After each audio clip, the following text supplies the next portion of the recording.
Technology જે છે ફૂલ proof ધીરે ધીરે થતી જશે, ઇવોલ્વ થશે. મારો પ્રશ્ન અલગ છે. મારો પ્રશ્ન એ છે કે જે ટેકનોલોજી આવી એની સાથે ક્રાઇમની પેટર્ન પણ બદલાઈ છે. દાખલા તરીકે હવે ઘરફોડ ચોરી ઓછી થાય છે, પણ સાયબર ક્રાઇમ જે છે એ વધારે થાય છે. સિમિલરલી ક્રાઇમની પેટર્ન બદલાઈ છે. દાખલા તરીકે ડીપ ફેક જે છે, આઈડેન્ટિટી થેફ્ટ છે, પર્સનાલિટી રાઇટ્સના ઇસ્યુઝ આવી રહ્યા છે. એ બધા માટે આપણે જે સાયબર ક્રાઇમ માટે દાખલા તરીકે હમણાં જ નેશનલ ફોરેન્સિક સાયન્સ યુનિવર્સિટી સાથે તમે જે ટ્રેનિંગ કરી અને એના કારણે જે અવેરનેસ આવીને એક નવી ઇકોસિસ્ટમ ઊભી થઈ, એટલે હું એ પ્રયાસને બહુ સ્તુત્ય પ્રયાસ કહું છું. પણ એ જે સાયબર ક્રાઇમ જે છે એની ટકાવારી વધી રહી છે. સાયબર ક્રાઇમને કારણે ડિજિટલી અરેસ્ટ થઈને જે સિનિયર સિટીઝન, સાયબર એના ક્રાઇમ માટે આપણે શું કરી રહ્યા છીએ? દુનિયાના દરેક દેશો માટે સાયબર ક્રાઇમ એ આજના સમયનું સૌથી મોટું દૂષણ છે. રાઈટ. દુનિયાનું સૌથી ટેકનોક્રેટ જે દેશ તમે માનતા હો એમાં સૌથી વધારે થાય છે. એમાં આનથી બી વધારે હશે. રાઈટ. સાયબર ક્રાઇમમાં એક બીજું સર્વે અમે કરાવ્યું છે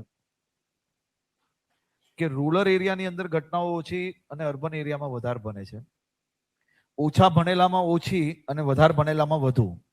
સાયન્ટિસ્ટ લોકો પકડાય. કારણ કે જે વ્યક્તિ સરકાર દ્વારા હજારો વાર સૂચનાઓ, સૂચનો, માહિતીઓ આપીએ, પણ જે વ્યક્તિ પોતાની જાતને આઈ એમ સ્માર્ટ માને છે, એવા જ વધારે વ્યક્તિઓ આની અંદર ભૂલ કરતા હોય છે.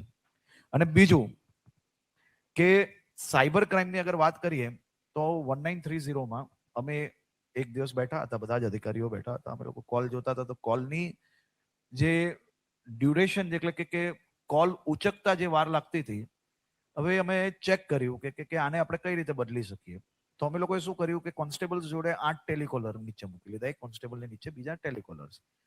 અને એ ટેલિકોલર્સ વધારવાથી અમે જોયું કે આ મહિનામાં 6 દિવસ એવા છે કે 6 દિવસની અંદર કાલનો દિવસ બી એવો હતો કે 100% જે કોલ આવ્યા હોય ને એના રૂપિયા અમે લોકો બ્લોક કરવામાં સફળતા પ્રાપ્ત થઈ. એકવાર બ્લોક થશે તો જરૂરથી રસ્તો નીકળશે. બહુ મોટી વાત છે.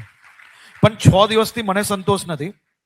6 દિવસથી મને સંતોષ નથી, કારણ કે 30 દિવસ જે દિવસે થશે એ દિવસે હું જરૂરથી કહીશ કે અમારી ગુજરાત પોલીસને સફળતા પ્રાપ્ત થઈ છે.